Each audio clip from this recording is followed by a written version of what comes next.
Today I'm talking about nocturnal panic attacks, what they are and what you can do about it. Hi, I'm Paige Pradko.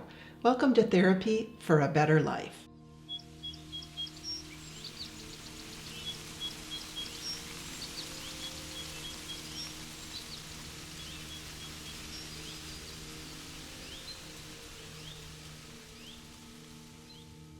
Before I get started on today's topic, I would love to ask you to help share mental health information. And you can do that by subscribing to the channel and liking or sharing the videos, leaving comments and questions. All of that activity helps the videos to be seen by more people. So I appreciate it. Now, today's topic, nocturnal panic. Have you ever woken up just from a sound sleep and you wake up in just complete panic? Maybe your heart is racing, you're trembling, maybe you're sweating or have tingling, numbness. Some people report like a feeling of choking or difficult getting air in.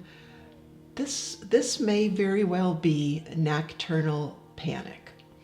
Now, I want to share a little bit of information about what nocturnal panic is.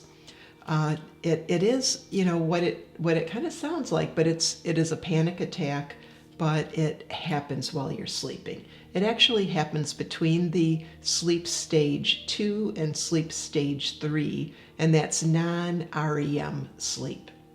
Now, people can have night terrors, and that's different. That happens at a stage 4 of sleep. And they've even determined that nightmares happen during REM sleep. So these things are very different from each other.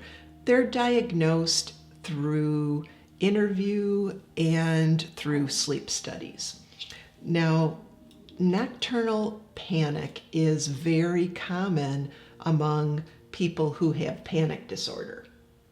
In fact, Michelle Krask in 2005 in her research discovered that between 44 to 71% of people that have panic disorder have experienced nocturnal panic at least once.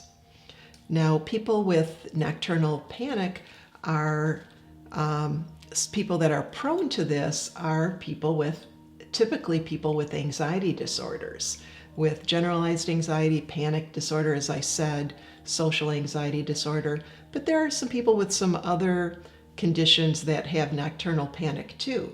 It can be common with people with OCD and PTSD, and also sometimes people with depression or people that have phobias. Now, a researcher named Baker and Associates in 2017 showed a correlation between anxiety sensitivity in a person and nocturnal panic and other sleep function. So this anxiety sensitivity and awareness in the body is really an indicator that this person may be prone to nocturnal panic. In a way that kind of made sense to me, because people with panic disorder also have a lot of this anxiety sensitivity in their bodies. Other factors also include, genetics. Alcohol and drug use or withdrawal can cause nocturnal panic. It could be side effects from different medications. They also see it in people that have had a significant loss or significant life changes, or people that are very high in just kind of this chronic daily stress. It might be a whole lot of factors that contribute to that stress. So what can you do about nocturnal panic? There's several things you can do. Now, there isn't a lot of research on this, but there is very minimal research actually as to what helps.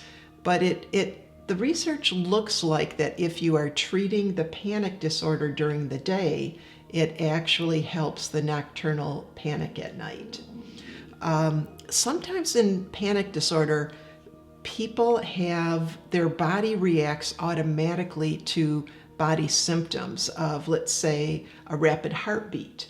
And their brain associates a rapid heartbeat with the fear response, and they can panic just from having a rapid heartbeat.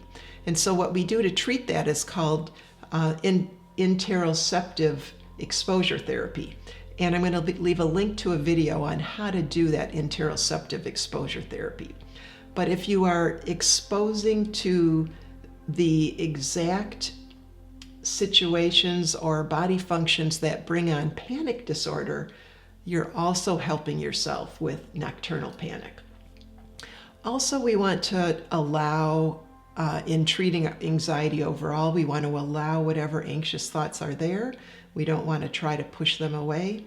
We want to allow so that our brain begins to tolerate and accept anxiety. Now, there are other, you can think of kind of just having a healthy lifestyle, like exercising and so forth, is going to help overall with your sleep and having a good sleep hygiene. I talk about kind of a good sleep hygiene and other issues that affect a person's sleep quality and insomnia in a few videos. I'm going to leave a link to my playlist on insomnia if you're interested in that. Now, other than working on these things when we're awake, what do we do at night when we have nocturnal panic? Well, if you wake up in a state of panic, I don't want you to jump out of bed. We have to be careful because our brain can associate different things with panic, right? With that fear response. And so instead, I want you to just lay in bed and remind yourself, okay, my brain got this wrong. It misinterpreted something, either as it was processing through the day. You know, our brain doesn't just shut off at night. It processes through what happened, and it's trying to decide what to store into long-term memory.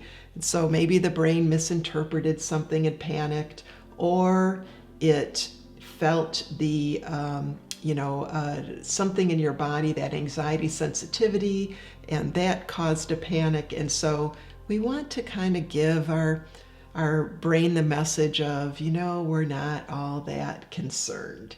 And so we want to kind of slowly get out of bed, slowly get up. So maybe you go to the restroom and splash some cold water on your face. Splashing cold water on your face activates the parasympathetic nervous system, which is going to calm you down because you just woke up in a state of fight or flight, right? And that's the sympathetic nervous system. So we want to activate the opposite. Now you might want to go get maybe a drink of water, and you're trying to kind of calm your body down. I don't want you to go back into the bedroom until your body is calm, because we don't want to associate the bedroom with anxiety. And so when you're calm, you're going to go back into the bedroom, and we're going to do a reset where you're just going to lie down and make sure that you're relaxed, relax the jaw and your face muscles and your shoulders, and maybe you're doing some long exhales. You're not taking real deep breaths, but you're just doing some slow breathing with long exhales. And we're not really checking our emotions or checking our body or anything like that. We're just kind of getting into our stage of calmness. And I like for people to just kind of look around the room, remind their brain where they are, that you're familiar with this area, and so that your brain can kind of let go of any worries. Now, if you would like more information, as I said, I'm going to put a link to my videos on insomnia. But I hope that this information on nocturnal panic was helpful. And until next time, I will see you in session. Take care. Bye-bye.